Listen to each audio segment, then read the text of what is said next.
Sebagai seorang penjelajah bintang, Lao Feng menyadari tokoh-tokoh penting di bumi. Isadora ini adalah permaisuri bawah tanah. Kemudian Lao Feng berkata, "Ketua Isadora, aku ingin tahu apa yang kamu butuhkan dariku." Isadora tersenyum, lalu dia menjawab, "Aku akan terus terang.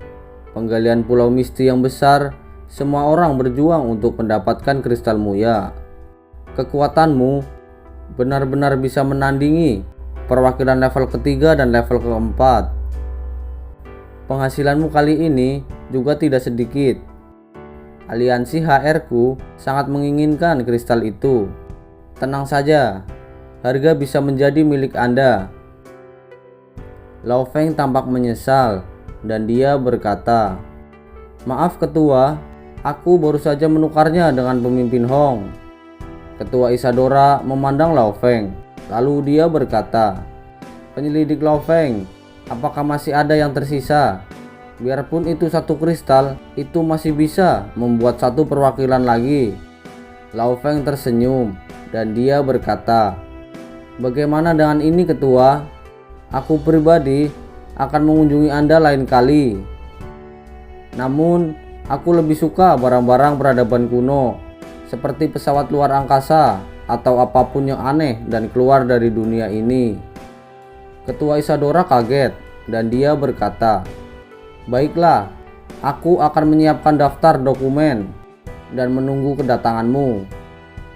Lao Feng tanpa ragu akan menukarkan kristal muya dengan benda peradaban kuno.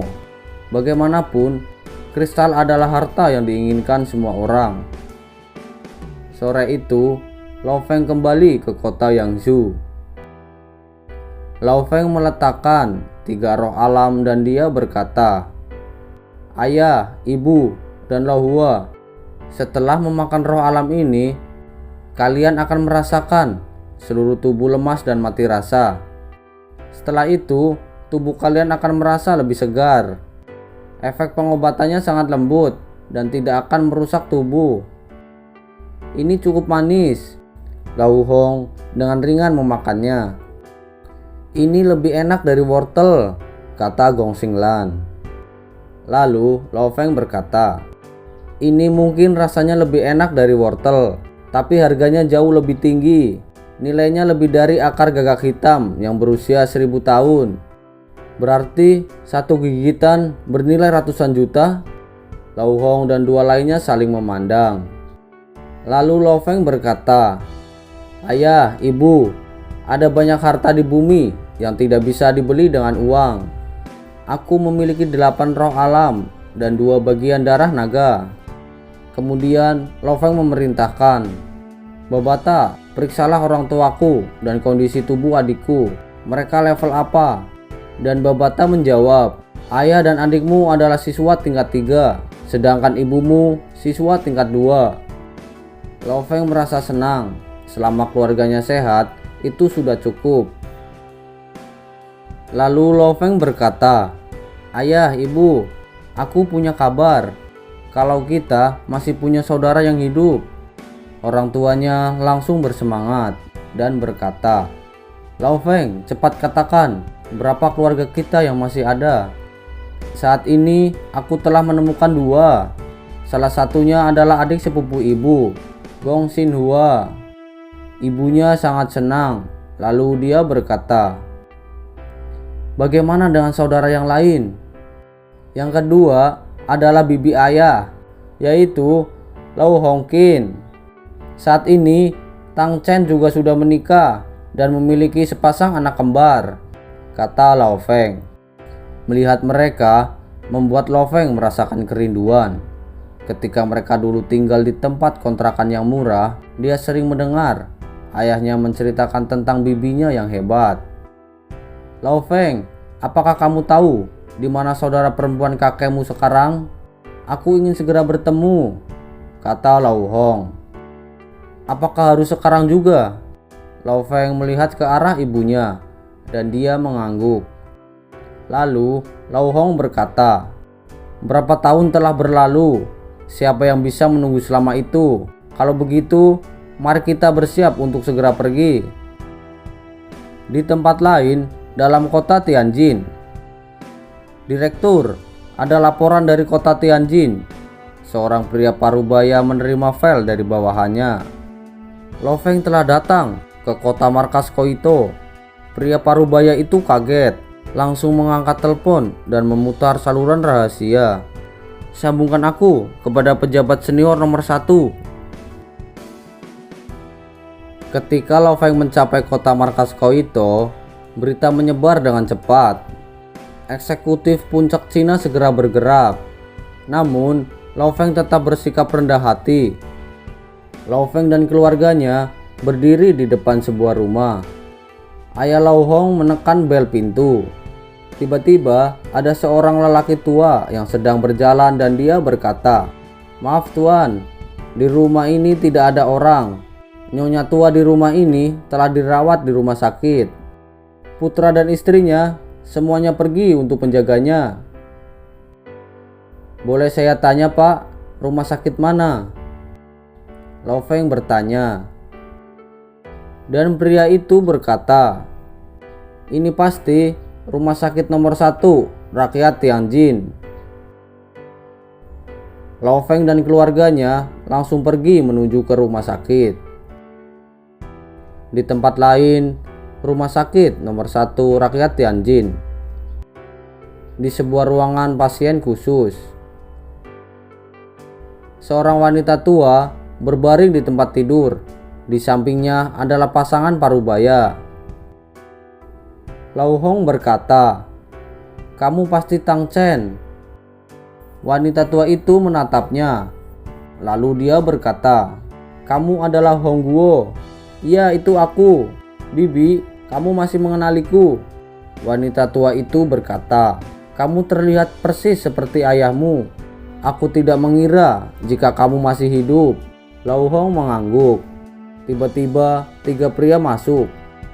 Seorang pemuda dengan tatapan dingin bersama dengan kedua pengawalnya. "Apa yang kamu lakukan di sini?" Cucu bibi kecil Tang Yongqing melangkah maju. Wajahnya dipenuhi amarah. "Aku di sini untuk memberitahumu bahwa kamu hanya punya 3 hari untuk memilih." Pemuda dengan tatapan dingin menatapnya. "Kamu harus pergi sekarang, jangan datang ke sini," kata Tang Yongqing. Kakaknya, Tang Yongyuan melangkah maju. Dengan marah menunjuk ke arah pemuda itu. "Wang Xing'an, jangan memaksanya. Aku dan saudara perempuanku adalah peneliti top di Fakultas Penelitian. Sedangkan kamu apa?" Lalu pemuda itu berkata, "Jangan berpikir aku tidak akan menyakitimu hanya karena kakakmu." "Yongqing, apa yang terjadi?" Pasangan parubaya di sampingnya bertanya. "Tidak ada apa-apa ayah." Yongqing menghibur mereka. Lalu pemuda itu berkata, "Jika putrimu setuju untuk menjadi istriku, keluargamu akan menjalani hidup yang baik. Namun, jika dia tidak mau, aku akan memastikan keluargamu akan pergi ke neraka." "Wang Xing'an, kamu sudah memiliki begitu banyak wanita. Kenapa kamu mengganggu adikku?" Tang Yongyuan mengamuk. Lalu Wang Xing'an berkata, "Hobiku adalah mengumpulkan berbagai jenis wanita." Yongqing berkata kepada Lo Feng dengan gugup, "Dia adalah anggota dari keluarga Wang di kota markas Koito, dan mereka memiliki otoritas ekonomi yang besar. Dia adalah pewaris pertama keluarga mereka, dan ibunya berasal dari sektor militer utama." Lo Feng tertawa dan langsung berjalan ke arah Wang Xing'an. "Kamu siapa?" Wang Xing'an menatap Lo Feng dengan tajam. Beberapa lembar kertas tiba-tiba terbang, pecah menjadi 6 potongan, dan terbang melewati perut Wang Xing'an. Tetesan darah mengalir keluar, benar-benar berkumpul di udara dan membentuk bola kecil di samping Lo Feng. Wang Xing'an ingin melawan, tetapi seluruh tubuhnya tampak lumpuh dan dia berkata, "Kamu mendekati kematian." Lo Feng mengeluarkan ponselnya dan berkata, "3 angka di tengah adalah nomor Jiayi." Ketua Aliansi HR Isadora, dan pemimpin Hong. Jika kamu ingin mencari mereka untuk membalaskan dendamu, silakan. Wang Xing'an terjatuh di lantai saat dia melihat tampilan pada layar ponsel. Semua orang menatap Lao Feng. Siapa sebenarnya pemuda ini dan dari mana asalnya? Wang Xing'an mengamuk, lalu dia berkata, "Kamu pasti tidak mengenal 3 orang itu, dan nomor itu semuanya palsu. Sekarang kamu ingin bermain denganku secara sopan atau dengan cara sulit?" Lao Feng dengan penasaran menatapnya. Lalu Wang Xing'an berkata, "Di rumah sakit ini, apapun yang terjadi, semuanya akan tercatat di sistem pencatatan pangkalan. Ketika keluarga Wang melewati sistem pengadilan, bahkan jika Anda seorang dewa perang, Anda masih akan dihukum mati." Lao Feng kemudian berkata, "Wang Xing'an, jika aku pergi dengan paksa, kamu mati. Secara hukum, kamu masih bisa akan mati." Lao Feng memandang kedua penjaganya. "Bawa tuanmu pergi dari sini." Kedua pengawal itu saling memandang. Salah satunya mulai membawa Wang Xing'an. Kepala Tian dan kepala Fu berlari dengan cepat saat mereka melihat Wang Xing'an diseret keluar.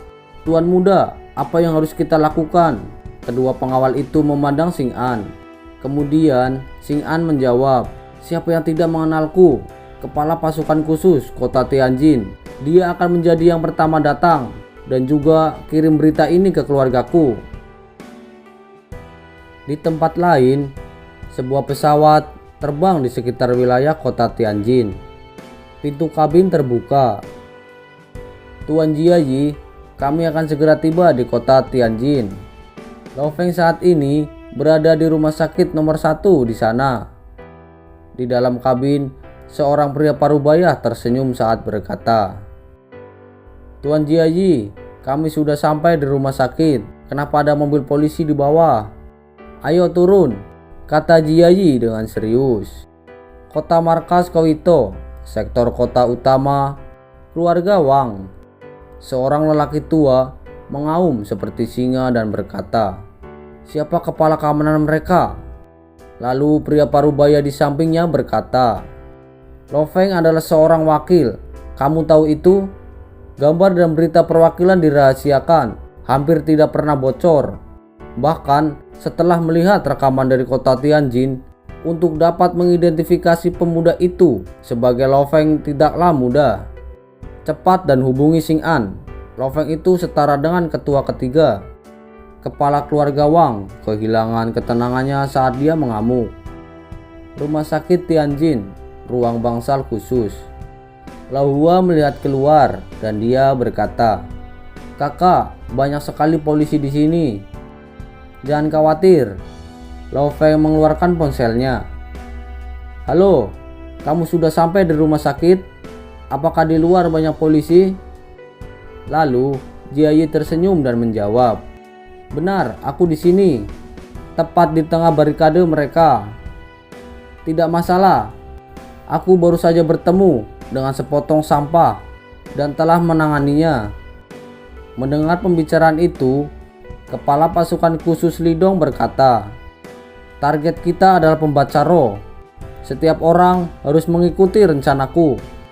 Kita harus menjatuhkannya dengan satu pukulan. Dan jangan menyakiti orang tak bersalah lainnya." Di ruangan bangsal khusus, Lao Feng berkata, "Bibi, berhati-hatilah di sini. Ayah, ibu, kalian berdua tinggal di sini dan menemaninya. Aku akan keluar untuk menemui mereka." "Perwakilan Jiayi." Lao Feng tersenyum saat dia berjalan. "Perwakilan Lao Feng." Jiayi berjalan ke arahnya. Keduanya tersenyum saat mereka berjabat tangan.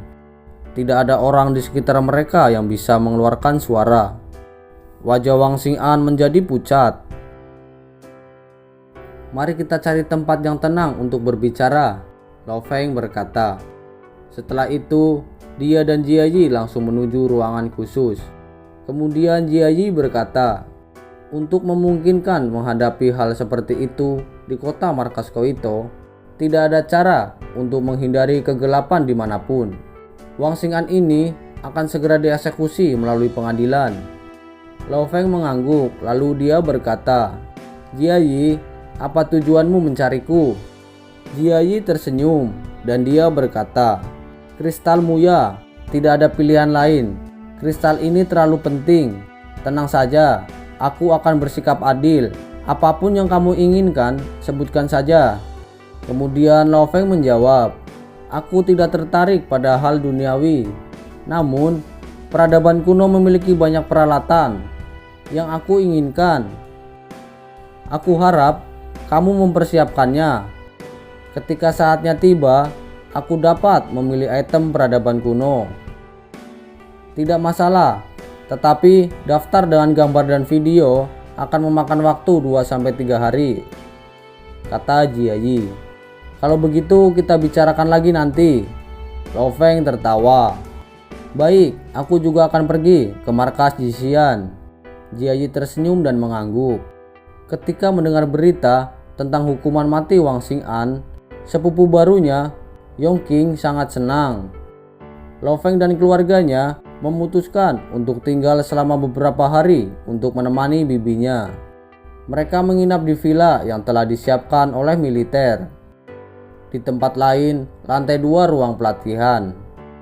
"Lao Feng, aku akan mengirimkan pikiranmu ke ruang virtual yang telah aku bangun untukmu." Suara Babata terdengar di kepalanya. Di dalam ruang virtual, ada gunung besar yang mencapai awan. Lao Feng tiba-tiba muncul di atasnya. Dia melihat sebuah planet yang besar. Dengan 2 tanduk dan pakaian hitam, Babata melayang di sampingnya. Lalu dia berkata, "Alam semesta ini misterius. 2 planet sedekat ini, salah satunya akan menghasilkan fenomena ini." Lao Feng mengangguk. Kemudian Babata berkata, "Kamu akan secara resmi menerima ajaran dari Master. Untuk menjadi tuan domain dan tuan sektor, kamu harus memperlakukan setiap langkah dengan serius." Babata melambaikan tangan kecilnya. Kastil merah muncul tiba-tiba di belakangnya. Kemudian mereka berdua memasuki kastil itu. Tidak lama kemudian, mereka mencapai ruangan besar di lantai 2 kastil. Babata lalu berkata, "Di sini aku sudah mempersiapkan tingkat penjelajah bintang, tingkat alam semesta, tingkat penguasa domain. Dan buku itu harus kamu pelajari untuk tingkat penguasa sektor." Kemudian Lao Feng berkata, "Seluruh ruang pelatihan ini dipenuhi dengan ribuan buku. Apakah kamu saat ini berada di level penjelajah bintang?"